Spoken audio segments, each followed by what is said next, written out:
Ito na guys, sa wakas, October 5 ngayon, nag-file na talaga si Pulong Duterte, ang congressman ng,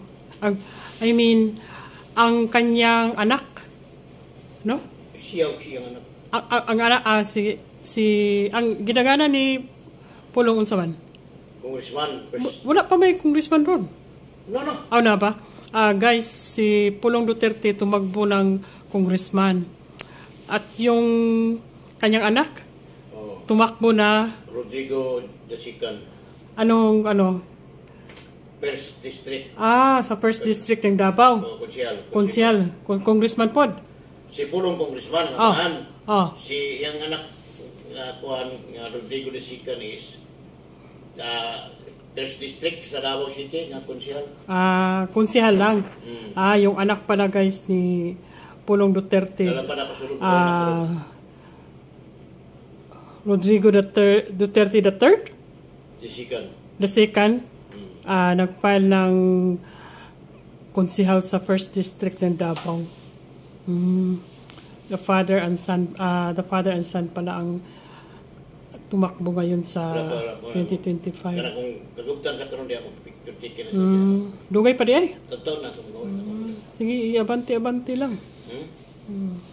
Ibanti mo? Pangin mong ibanti mo kaya may kaya nag-vlog man good. Ako na sa yung vlog mo. Ipos na sa ipos. Ipos yung vlog.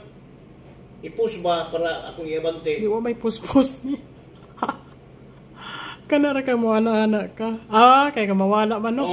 Okay lang. Basta guys, kani nga video nato karon. Disclaimer taan niya kay huwag niyo kalimutan na like and subscribe niyo si Sir Co-op. Ano siya kula? I-post lang, i-post. Ano ba itong video ko guys? Basta. Kung mo i-forward, makita niyo mo bang naikuan? Batik na naon. Ang yung video mo yung i-post para atong i-forward ang kuan. Ang sa TV. May post. Nag-picture taken naman. Si Pulong. Ayan, si Pulong yan nakano, no? Nasa harap. Anak niya yan? Oo, nasa Pulong na din.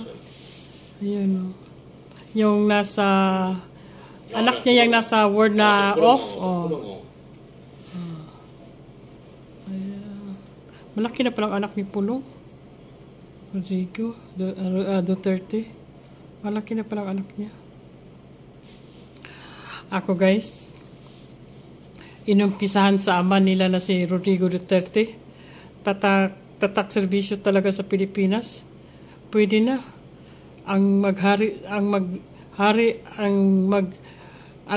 Mamahala sa Pilipinas, mga Duterte na. Kasi anin natin yung bago-bago, iba-ibang mukha, pero wala namang nagawa guys. Diba? Ay, Diyos ko. Ito na ngayon, biruin nyo guys, mga Duterte, pinagkaguluhan na. How much more yan sa siyempre, mga vlogger, mga media man, nandyan lahat. Pira-pira lang, hanap-hanap buhay. Ako nga disclaimer lang ako kay Sir Co-op. The rightful owner of this video. Please don't forget to like and subscribe, Sir Co-op. Yan. Ilagay ko mamaya sa aking, comment portion ko. I-acknowledge ko din si Sir Co-op. Ayan. Yan guys, kita nyo guys, ang impact. Ano pa lang yan sa Davao City pa lang yan. Hindi natin nakukita talaga si Pulong na naka-display talaga. At least nandiyan na siya sa loob. Yung kita nyo guys, yung ulo na yan, yan. Si yan, Pulong yan. Si Congressman Pulong yan. Baka nagsasalita yan dyan. Siyempre, introduce niya yung kanyang anak at saka partial na plataforma. Basta guys, tayo ngayon, isipin nyo guys kung magkanong pera ang nakukuha ng bawat mga politiko natin. Meron pa nga dyan, naririnig natin sa mga live stream media, sa mga content creator, mga vlogger, o yung minsan dyan sa Congress, sa Senate, sa mga hearing-hearing nila, question, meron silang Q&A portion, binigyan ng pundo, pero wala pang project. Mali yata. Huwag munang bigyan ng pundo pag walang proposal na project. At sana guys, kung sinabing project, puntahan talaga kung talagang may ginawa. Natapos ba? Saan banda? Magkanong gasto? Sinong kontraktor? Ganun ba? Hindi lang yung nabigyan ka ng pundo, tapos, aywan ko lang, matik-matik lang, picture-picture. Tapos sabihin, ito na nagawa ko, ganito, ganyan. Minsan nga, nakakatawa pa minsan eh. Gumawa ng bridge, wala namang ilog sa ilalim. Ewan ko. Meron yan? Naku. Ito yung anak niya, han? Ayan, ang anak niya, ni Pulong, oh. Ayan, yan, oh. Ayan, oh, yung naka-blue, yung malaking tao. Oh, pulong na pulong din pala ang mukha niya. Cute din. Gaya ng ama niya. Kasi nga, may lahi silang mga German blood. Oh, yun. Huwag niyong i-blurred yung video. Bakit na-blurred? Walang anuman yan. Minsan, nagre-reklamo yung ibang mga vlogger. Bakit daw? Ayun, oh, ayan. Uy, makapiright tayo. Yung asawa ko, hindi na... Ayun, si Pulong, ha? Ayun, oh. Yan, oh. Yan, oh. Ayan siya. Simple lang, di ba? Parang nakapilay din yata si Pulong. Ayan, media area daw ito.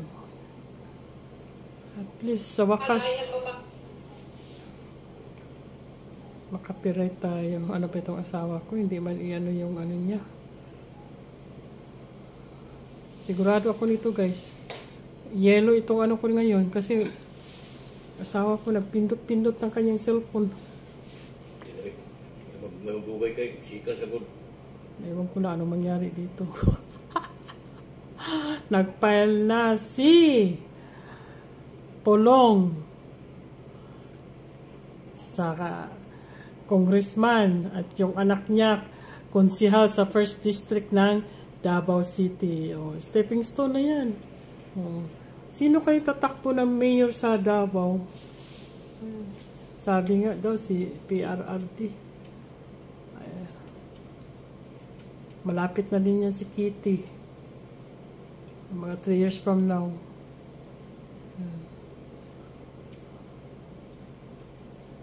Ayan, oh, si Pulong yan, oh. Yung ulo na yan, oh. Yan. Sa kanya yan, siya yan. At least, nag-file na. Asan siya mag-filehan si Pulongan doon sa Manila, no? Yung Davao mo lang. Oo, Congressman Davao lang pala. Ayan, guys. So, at least alam na natin, ha? O, yan, si Pulong. Nag-file na ng kanyang candidacy as congressman at ang kanyang anak sa 1st District ng Davao as konsihal. Okay? Thank you for watching. Please don't forget to like and subscribe to my channel. Mother Maring Vlog. Bye-bye.